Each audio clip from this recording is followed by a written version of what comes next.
Bonjour à tous et très heureuse de vous retrouver pour ce nouveau JT breton. Au sommaire de l'actualité régionale ce jeudi, Allo Gériatre, un nouveau service de prise en charge des personnes âgées lancé au CHU de Carhaix.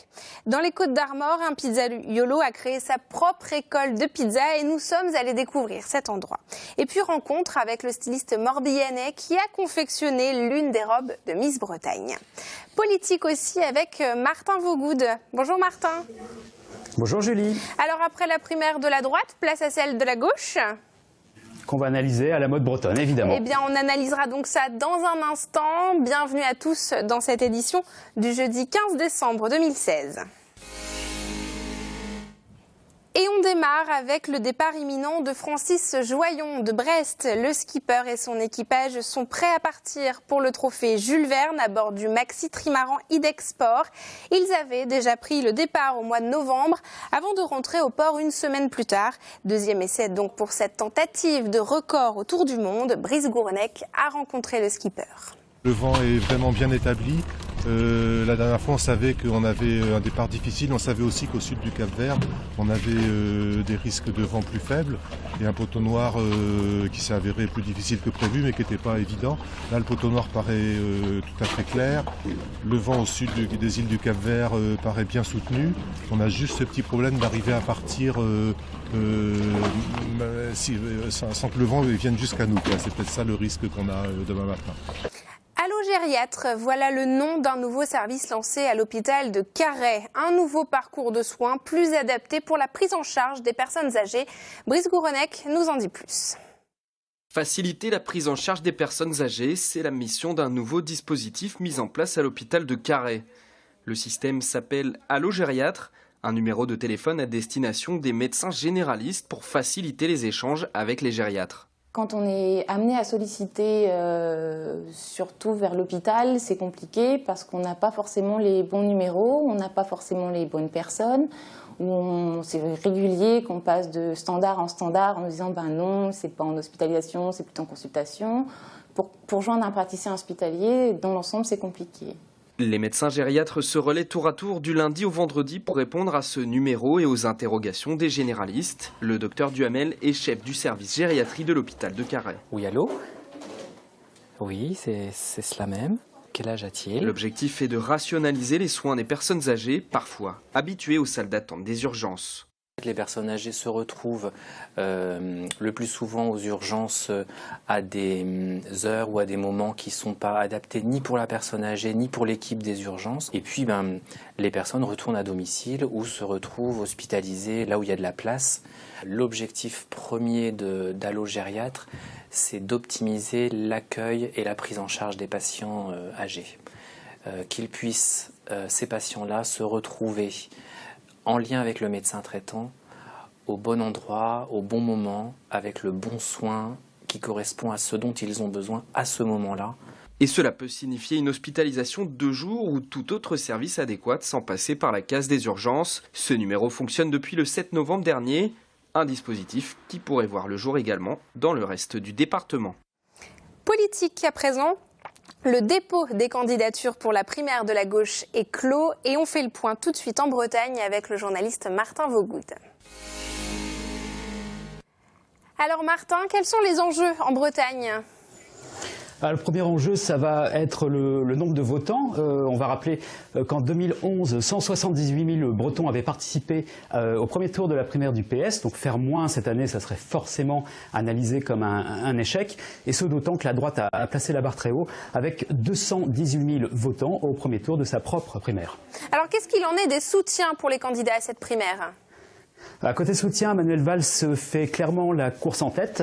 Il est soutenu par 2 ministres bretons, Jean-Yves Le Drian et Jean-Jacques Urvoas, et par plusieurs parlementaires, dont la députée de Brest, Patricia Adam, ou le député du Morbihan, Gwendal Rouillard. C'est plutôt bien aussi par Arnaud Montebourg, qui a le soutien de 2 députés, Michel Lesage dans les Côtes-d'Armor et Philippe Noguès dans le Morbihan. C'est un petit peu plus décevant pour Benoît Hamon. Manifestement, le fait d'être né à Saint-Renan ne l'a pas aidé en Bretagne, puisqu'il n'a pour l'instant enregistré que le soutien de la députée européenne Isabelle Thomas. Quant à Vincent Payon, pas de soutien en Bretagne, mais son entrée en lice est très récente, donc on ne va pas en tirer de conclusions hâtives. Est-ce qu'il va y avoir des dossiers chauds en breton qu'il va falloir suivre et la position des candidats ? Le dossier le plus chaud dans l'Ouest, c'est Notre-Dame-des-Landes. Et là, Manuel Valls, qui est un fervent partisan de cet aéroport, risque de se retrouver entre deux feux, critiqué par les opposants, notamment les écolos qui participent à cette primaire, François de Rugy et Jean-Luc Benamias, mais sans doute également par Arnaud Montebourg, qui lui est également favorable à cet aéroport et qui pourrait lui reprocher de ne pas avoir fait évacuer la ZAD cet automne, comme il s'y était pourtant engagé. Affaire à suivre donc. Merci beaucoup Martin pour toutes ces explications. À bientôt. Tout autre chose, on passe à Pontrieux, capitale de la pizza artisanale délivrée en distributeur automatique. Et ça, c'est grâce à Jean-Christophe Porté. Il a monté dans cette cité des Côtes-d'Armor la 4e école de pizzaiolo de France et la première d'Europe spécialisée dans la fabrication de ces pizzas, Anne Burlot. En plus de son apprenti, Jean-Christian Portet forme aujourd'hui un de ses confrères pizzaiolo basques. Et là, on commence à étirer notre disque comme ça. Si Hervé a choisi de traverser la France pour perfectionner ses acquis, c'est parce qu'il veut installer plusieurs distributeurs automatiques de pizza fraîche dans sa région et à Los Angeles. Ce produit est en pleine révolution, c'est-à-dire qu'en fait aujourd'hui il apporte aux clients une qualité qui n'était pas le cas jusque maintenant. Jean-Christian étant un formateur et connaissant très très bien le produit, donc je suis venu ici pour apprendre une méthode artisanale correspondant aux distributeurs. Jean-Christian est devenu une pointure en la matière. Son école est aujourd'hui la seule en Europe à être spécialisée sur ces produits en pleine croissance. On est en train de vivre quelque chose d'assez inhabituel. Les distributeurs automatiques ont pris une place dans la vie des gens assez importante.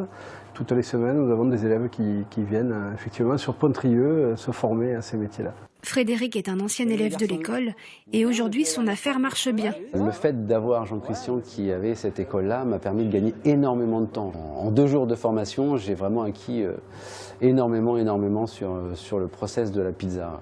La formation, c'est en gros un rappel des fondamentaux. On va travailler sur la chronologie, la méthodologie de la panification, une bonne maîtrise de la fermentation qui va assurer une très bonne cuisson et une parfaite conservation du produit fini en vue d'une vente en distributeur automatique. À partir de janvier, Jean-Christian va exporter son école et son savoir-faire chez les Américains, les plus gros mangeurs de pizza au monde.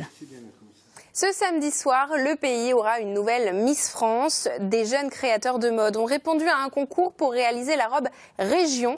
Tom de Corbie de Pluvigné, dans le Morbihan, a confectionné la robe de Miss Bretagne et Miss Normandie. Clara Gestin l'a rencontré.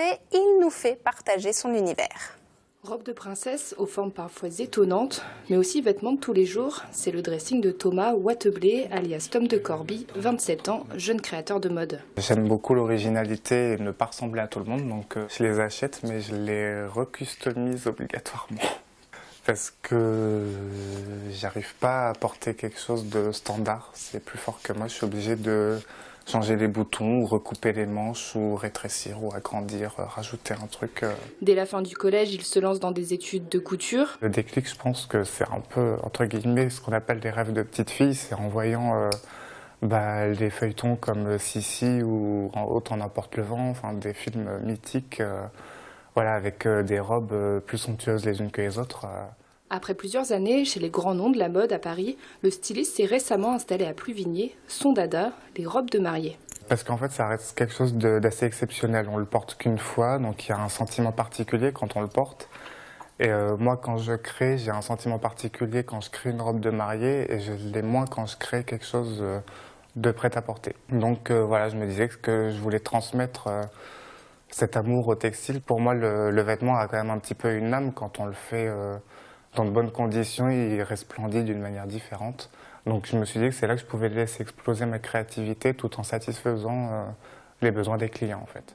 Et pour découvrir les robes des Miss, il faudra patienter jusqu'à samedi soir. Avant ça, le secret reste bien gardé. Un spectaculaire accident, une ovation et des sabres laser. Voilà le programme du Tour de Bretagne en 60 secondes de Benjamin Bréon.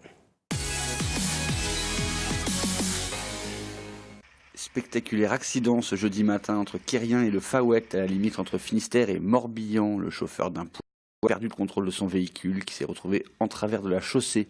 Le jeune homme blessé a été transporté à l'hôpital de Lorient. Ovation debout pour Irène Frachon mercredi soir à Carhaix. La pneumologue était venue présenter le film La fille de Brest, consacré à son combat contre le Mediator. Elle a rappelé que le dit combat avait débuté grâce notamment à des découvertes faites à Carhaix où elle intervient régulièrement. Merci.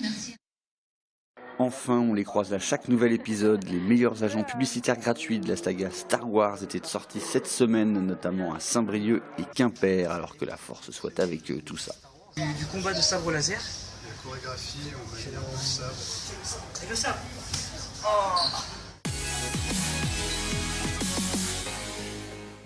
C'est la fin de cette édition. Merci de nous avoir suivis. On se retrouve demain, 19h30. Bonne soirée.